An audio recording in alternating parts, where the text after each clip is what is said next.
Hey guys, welcome. This is Heather from Revel Yoga. Today's posture tutorial is on Warrior One. Great pose, a pose we often do in our Vinyasa flow class. And I wanted to break this down because we don't always get to break it down so specifically in our flow classes. I like this posture for the reason of the length it creates in your hip flexors, which in return, as we move through our practice, helps create bigger and better back bends for people. And I also like it because it creates a lot of balance and stability in the body. And that in return helps us as we move into inversions or bigger, more challenging balancing poses. So I'm going to do this posture starting from the top of the mat. I know we traditionally do it from a downward facing dog, but just for today's purposes, I think it's a little easier to teach it this way. You always want to cue your poses, standing poses, from the feet, then we move up to the legs, then we move into the pelvis, and then onward and upward here. So just kind of keep that in mind if you are a teacher, or even if you're a practitioner, like where are your feet in these poses? Because we want to create a strong foundation as we move up the body, okay? So I'm going to start with my left foot forward. I'll move back with my right leg. So my left toes are going to face the top of the mat, hug my right knee in, and extend my right leg back. And then I'm going to grab my back heel. So a couple of things here. My left toes face the top of the mat, and as I step back, I don't know if you noticed, my hip actually opens up a little bit, right? My hip does not stay squared forward. And so does my back leg, and my back foot is about a 45-degree angle. It could be a little less for some people, it can be a little bit more, but I'm about 45 where I can ground my heel. The 45-degree angle is for those of you to try to get you to ground your heel down. And if you can't ground your heel, another nice thing to do is put a prop underneath it, put a towel. It's so great when you get that grounded feeling in the back leg. So as I'm here, I like to set up from the ground up, remember. I'm gonna firm my left hip in. So I'm actually gonna just put my thumb in my left hip crease and firm it in. And then draw my lower abdominal muscles in. I ground the front heel, and then I ground through all three corners of my back foot here.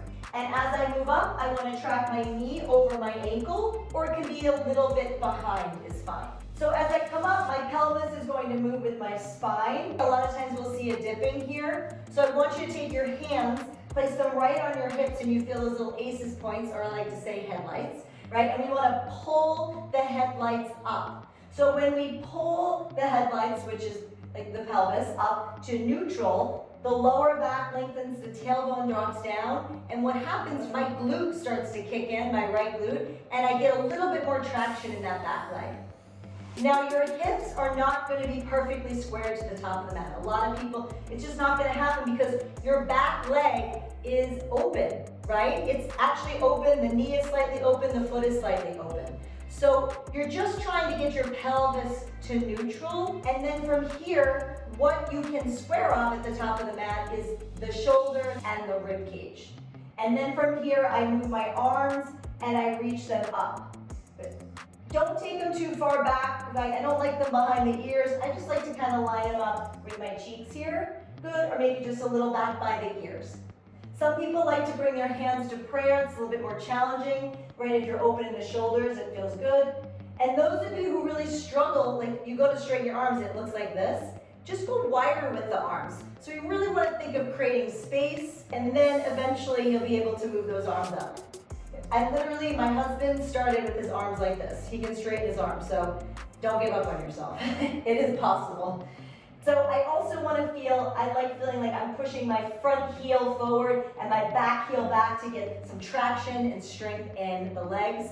Again, pelvis in, rib cage is lifting, shoulder blades are lifting up off the back as I extend my arms up here. And then I just look straight ahead or just slightly up where the ceiling and the wall meets.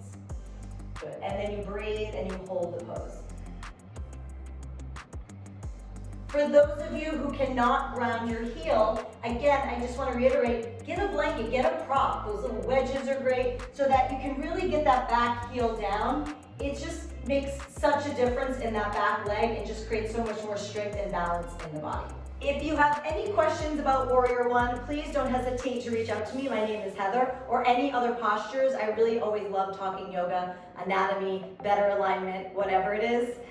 My email address is hello@revel-yoga.com. Again, my name is Heather, and I look forward to seeing you. Have a great day, guys. Bye.